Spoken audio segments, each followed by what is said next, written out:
और महाराज छोटे से वामन प्रकट हुए। आज जब छोटे से कहते वामन कैसे, जो वामन उंगली के हैं वो छोटे से वामन। महाराज कल सुंदर झांकी जब वामन प्रभु की आई हम सभी के मध्य में, कितना सुंदर रूप उस बालक का, ऐसा साक्षात वामन प्रभु का दर्शन हो रहा हो। कथा में कहते हैं जब किसी को सुंदर रूप दिया जाता है, जैसे उस बालक को वामन प्रभु बनाया तो साक्षात भगवान उसमें कुछ समय के लिए विराजमान हो जाते हैं। सुंदर झांकी का। और हमारे ब्रज में तो एक सुंदर सी बात कही जाती है महाराज, ब्रज में कहते हैं कितनों बटुआ से मोह को छोड़ा है, कहते हैं ना महाराज। कोई कोई बड़ा सुंदर सा बालक हो, किसी का छोटा सा मुख हो तो बड़े ही प्रेम से मैयाएं बोलेंगी ए लाली देखियो वाके छोरा भयो है, और ऐसे बटुआ से मोको भयो है, इतना सुंदर लाला भयो है। तो ऐसे ही हमारे बटुआ से मोके वामन प्रभु कल बने। महाराज इतने सुंदर लग रहे थे, मन करता था देखते रहे बस। महाराज छोटे से वामन प्रभु ने आज प्रगटे, सभी देवता आए, देवताओं ने स्तुति करी। महाराज सप्त ऋषियों ने कुशा दे दी। आज उमा देवी ने भिक्षा के पात्र में भिक्षा दे दी और कहा अब वो भिक्षा लेकर के छोटे से वामन गुरु बृहस्पति को देते हैं। देवताओं के गुरु को जब भिक्षा का पात्र लेकर के गए, भिक्षा देनी चाहिए, तभी बृहस्पति जी ने कहा कि हमें ये छोटी मोटी भिक्षा से काम नहीं चलेगा, अरे हमें भिक्षा में कुछ देना ही है। तो जाओ, जो राजा बलि ने त्रिलोकी का राज्य देवताओं का छीन लिया है, जिसके उद्देश्य के लिए आपका प्राकट्य हुआ है, जाओ उनसे वो त्रिलोकी का राज्य लेकर के आओ। आज छोटे से वामन राजा बलि के द्वार पर चल दिए। अब राजा बलि के द्वार पे जा रहे हैं। आज राजा बलि यज्ञ कर रहे हैं। महाराज गुरुजी के साथ मिलकर के जब यज्ञ कर रहे हैं, आज वामन प्रभु को सामने से आते देखा। जैसे ही देखा, गुरुजी से कहा गुरुजी कितना सुंदर बालक है, कितना छोटा सा वामन, मैंने ऐसा तेज आज तक किसी के मुख पे नहीं देखा जो इस छोटे से वामन के मुख पे दिख रहा है। जैसे लगता है साक्षात सूर्य या चंद्रमा हमारे यज्ञ में पधार रहे हैं। कैसा सूर्य जैसा तेज है इस बालक के अंदर। गुरुजी ने कहा बलि ऐसा तेज तो मैंने भी आज तक नहीं देखा। राजा बलि यज्ञ में से खड़े हुए और आज द्वार पर आ गए। वामन प्रभु पास में गए और प्रणाम किया। मैं आपका स्वागत करता हूँ, मैं त्रिलोकी का राजा बलि, बताइए आपकी क्या सेवा कर सकता हूँ। वामन प्रभु शांत खड़े हैं, माला कर रहे हैं।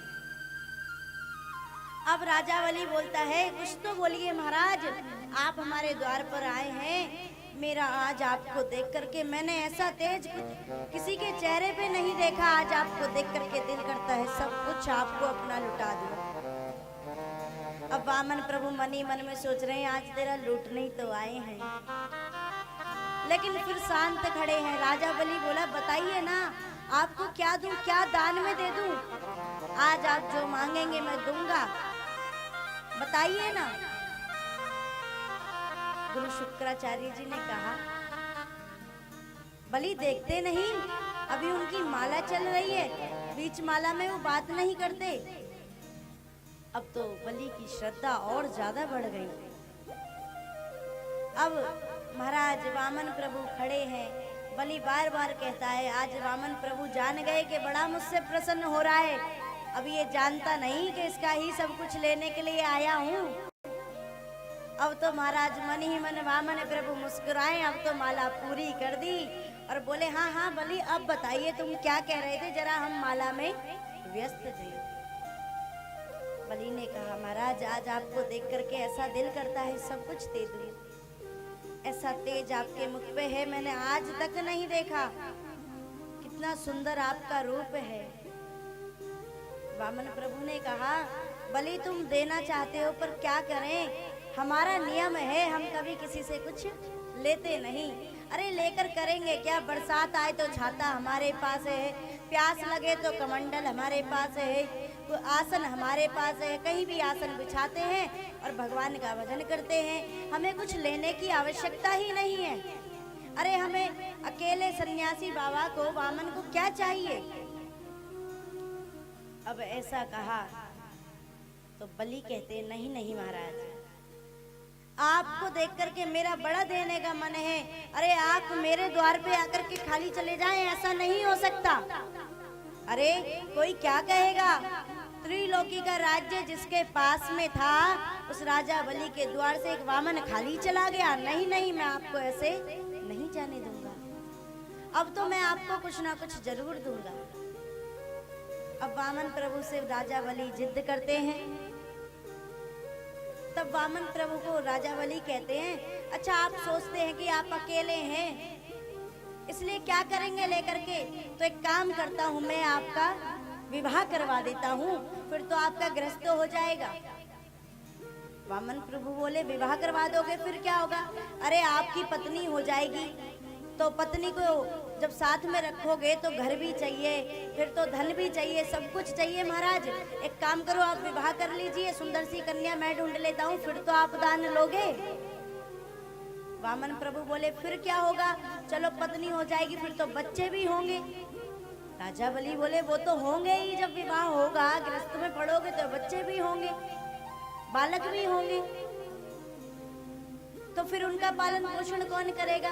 राजा बलि बोले, आप चिंता ना करिए, आपके घर में भंडारे भर करके रखूंगा और उनकी विद्या भी अध्ययन मेरे विद्यालय में हो जाएगी, विद्या अध्ययन मेरे विद्यालय में वे कर लेंगे, बस आप तो हाँ कर दीजिए। वामन प्रभु बोले, अच्छा तो फिर ये बताओ, विवाह भी हो जाएगा, बालक भी हो जाएंगे। अब राजा बलि थोड़े प्रसन्न हो रहे हैं कि कहीं कहीं वामन प्रभु राजी हो रहे हैं। अब थोड़ी सी राजा बलि को प्रसन्नता हो ही रही थी तो वामन प्रभु बोले, तो अच्छा बलि ये भी बताओ कि जब गृहस्थ में होंगे, बालक होंगे, पत्नी होगी, तो कभी 2-4 बालकों में से कोई बालक मर भी सकता है। राजा बलि बोले, वो तो भगवान की इच्छा है, कभी भी किसी की मृत्यु आ सकती है, हो भी सकता है महाराज। तो अच्छा एक बात बताओ, जब बालक मरेगा तो फिर रोना भी पड़ता है। तो राजा बलि बोले, जब बालक आपका मरेगा तो फिर किराए पे थोड़ी रोने वाला बुलाऊंगा, आपको स्वयं ही रोना पड़ेगा जब आपका बालक जाएगा। तो वामन प्रभु बोले, ऐसा काम ही क्यों करूं जिससे मुझे रोना पड़े। अब तो जैसे इसलिए कह दिया, हम विवाह नहीं करेंगे, हम वो काम ही नहीं करना चाहते जिससे हमें लास्ट में, अंत में रोना पड़े। अब तो बलि फिर चिंतित हो गए, बताओ जैसे घुमा फिरा के गाड़ी पटरी पे आई, इन्होंने तो फिर से उतार दी महाराज। अब राजा बलि बोले, नहीं महाराज आपको लेना पड़ेगा, बस मैंने कह दिया, आपको कुछ ना कुछ मैं देना चाहता हूँ और आपको लेना पड़ेगा। महाराज वामन प्रभु ने कहा, बलि ये तो समस्या हो गई, हम किसी से कुछ लेते नहीं और तुम किसी को अपने द्वार से खाली जाने देते नहीं। अच्छा एक काम करो, दोनों का नियम ना टूटे, एक काम करो, मुझे ज्यादा नहीं, एक काम करो, 3 पग भूमि दान में दे दो, जहां हमारा आसन बिछ जाया करे। राजा बलि हंसे, अरे महाराज कैसी बात करते हो, 3 पग भूमि, अरे 3 पग भूमि में क्या होगा, आपका आसन भी ठीक से नहीं बिछेगा और कोई क्या कहेगा। राजा बलि के द्वार से बताओ 3 पग भूमि दान में मिली। अब वामन प्रभु ने कहा, देखो देना है तो दो, वरना हम तो चलते बने। राजा बलि ने रोका, रुकिए महाराज, ठीक है जैसी आपकी इच्छा, खाली तो मत जाइए, 3 पग ही लेते जाइए, मैं अभी कहीं से भी आपका जी चाहे 3 पग नाप देता हूँ। तभी वामन प्रभु ने रोका, सुनो राजा बलि, ये 3 पग भी मैं तुम्हारे पैरों से नहीं, अपने पैरों से नापूंगा। बलि बोले, महाराज कैसी बात करते हैं, आपके नन्हे नन्हे से पाँव हैं, छोटे छोटे से, अरे कितनी भूमि नाप लोगे, उसमें तो आपका आसन भी नहीं बिछेगा। वामन प्रभु बोले हम नहीं जानते, हम तो अपने आप ही अपने पैरों से नापेंगे। अब वामन प्रभु मनी मन मुस्कुरा रहे हैं, कहते हैं कि सोचता है 3 पग में सारी भूमि, थोड़ी सी भूमि मेरे पास आएगी, ये नहीं जानता कि इस 3 पग में ही मैं इसका सब कुछ ले लूंगा। अब महाराज वामन प्रभु से बोले कि जहाँ से आपका दिल चाहे आप नाप लीजिए। अब राजा बलि ने जब ऐसा कहा तो वामन प्रभु कहते हैं कि आपको ये नहीं पता ब्राह्मण को दान कैसे करते हैं, पहले संकल्प किया जाता है फिर दान किया जाता है। पहले 3 पग भूमि का आप संकल्प करिए। राजा बलि बोले 3 पग का क्या संकल्प करना, अरे आप 3 पग कहीं से भी ले लीजिए। लेकिन वामन प्रभु कह रहे हैं हम बिना संकल्प के कोई दान नहीं लेते, पहले संकल्प करना पड़ेगा फिर हम भूमि दान में लेंगे। अब दोनों में ही बहस हो रही थी, इतने में गुरु शुक्राचार्य जी सोचते हैं कि बताओ ये नन्हा सा बालक है और इतनी जिद करता है 3 पग भूमि के संकल्प के लिए। थोड़ा सोचा विचारा, ध्यान से देखा तो सारी बात समझ आ गई। दिव्य दृष्टि से जान गए ये साधारण से वामन नहीं, ये तो साक्षात नारायण आए हैं राजा बलि के द्वार पर। अब तो बलि से कहा बलि इधर आओ, कोने में लेकर के गए, कहा बलि ये कोई साधारण वामन नहीं, ये तो साक्षात नारायण हैं और 3 पग में ही तुम्हारा सब कुछ लूट करके ले जाएंगे। तुम मना कर दो कि मेरी कोई संकल्प की बात नहीं हुई, कोई भूमि दान की बात नहीं हुई। बलि बोले गुरुजी आप क्या सिखाते हैं, आप कहते हैं मैं झूठ बोल दूं कि मेरी कोई बात नहीं हुई, कोई संकल्प की बात नहीं हुई, कोई भूमि की बात नहीं हुई।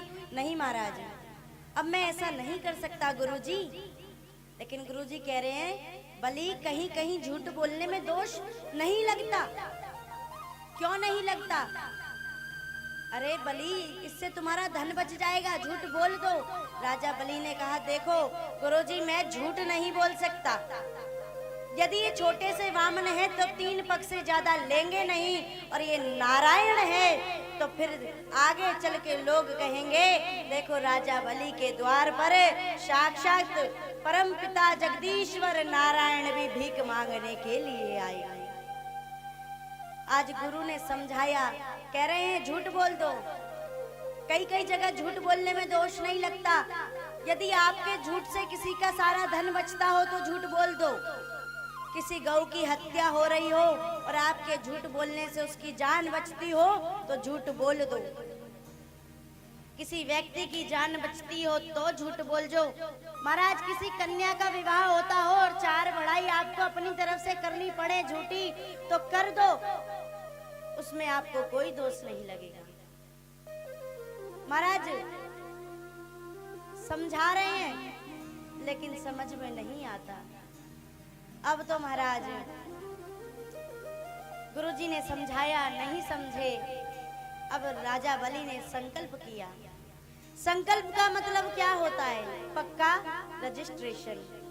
कहते हैं जो एक बार संकल्प कर लें किसी को कुछ देने का तो उस संकल्प को हमें पूरा करना चाहिए। अब महाराज संकल्प कर दिया, कह दिया आप जहां से चाहें वहां से 3 पग नाप ले। आज वामन प्रभु ने धीरे धीरे अपना रूप बढ़ाना शुरू कर दिया। महाराज आज इतना विकराल रूप धारण कर लिया, ऐसा बड़ा रूप बढ़ाया महाराज। अब राजा बलि नीचे से ऊपर की ओर देख रहे हैं। आज भगवान इतने लंबे चौड़े हो गए महाराज, आज ऊपर कर करके देख रहे हैं। बोले वामन भगवान की जय। आज ऐसा विराट रूप मेरे वामन प्रभु ने धारण कर लिया और आज 2 ही पग में आज सारा त्रिलोकी का राज्य नाप लिया। प्रभु का दूसरा चरण ब्रह्मलोक में पहुंचा है महाराज। आज ब्रह्मलोक में पहुंच करके ब्रह्मा ने प्रभु के चरण को धोया और उस चरण को धोकर के उसके जल को अपने कमंडल में धारण कर लिया। महाराज जो कमंडल में जल ब्रह्मा ने रखा यही है गंगा महारानी। जभी तो हम आरती में कहते हैं चरणों से निकली गंगा प्यारी और जिसने सारी दुनिया तारी। अब महाराज 2 ही पैरों में 2 ही पग में सारा त्रिलोकी का राज्य नाप लिया। तीसरा पग कहाँ धरे? पूछा राजा बलि से, बता बलि, अभी तू बहुत बड़ा दानी बन रहा था, ये तीसरा पग मैं कहाँ पर रखूं? अब राजा बलि कहते हैं कि प्रभु एक बात बताइए, दान बड़ा होता है या दान करने वाला? कहा, अरे दान से बड़ा तो दान करने वाला बड़ा होता है। तो कहा, ये तीसरा पग आप मेरे सर पर रख दीजिए। जैसे ही राजा बलि ने कहा, महाराज आज भगवान के नेत्रों से आंसू निकलने लगे और कहा, धन्य है तू राजा बलि, मैं आया था तुझे छलने और तूने तो मुझे ही छल लिया। महाराज आज वामन प्रभु राजा बलि से कहते हैं, बलि बता क्या मांगना चाहता है, जो मांगना चाहता है मांग ले। कहा, प्रभु मुझे कुछ नहीं चाहिए, बस आप इतनी कृपा करें, जब भी मैं महाराज आप मुझसे कुछ देना ही चाहते हैं, लेकिन भगवान कह रहे हैं कि कुछ मांग ले। तो राजा बलि कह रहा है, क्या मांगू? भगवान ने राजा बलि को सुतल लोक का राज्य दे दिया महाराज, लेकिन अब राजा बलि कह रहे हैं, महाराज सुतल लोक का राज्य तो दे दिया, लेकिन जब भी मैं अपने महल से बाहर निकलूं तब तब आपका दर्शन किया करूं। अब वामन प्रभु बोले, इसका मतलब तो तुम कहना चाहते हो, अब हमें क्या पता तुम कब बाहर निकलोगे और कब अंदर जाओगे, तो इसका मतलब तो हमें तुम्हारा द्वारपाल बनना पड़ेगा। राजा बलि का कहते हैं कि महाराज अब प्रभु आप जाने, मुझे तो बस आपका दर्शन हो जाया करे। भगवान ने कहा, तथास्तु। कहते हैं भगवान राजा बलि के द्वार पर आज भी द्वारपाल बन करके खड़े हैं महाराज। कहते हैं वामन प्रभु ने अपना एक रूप वहीं पर द्वारपाल का बना लिया और एक रूप से लक्ष्मी जी आई और लेकर के अपने साथ में चली गई। महाराज मेरे प्रभु ने ऐसी राजा बलि पर कृपा करी। कहते हैं दान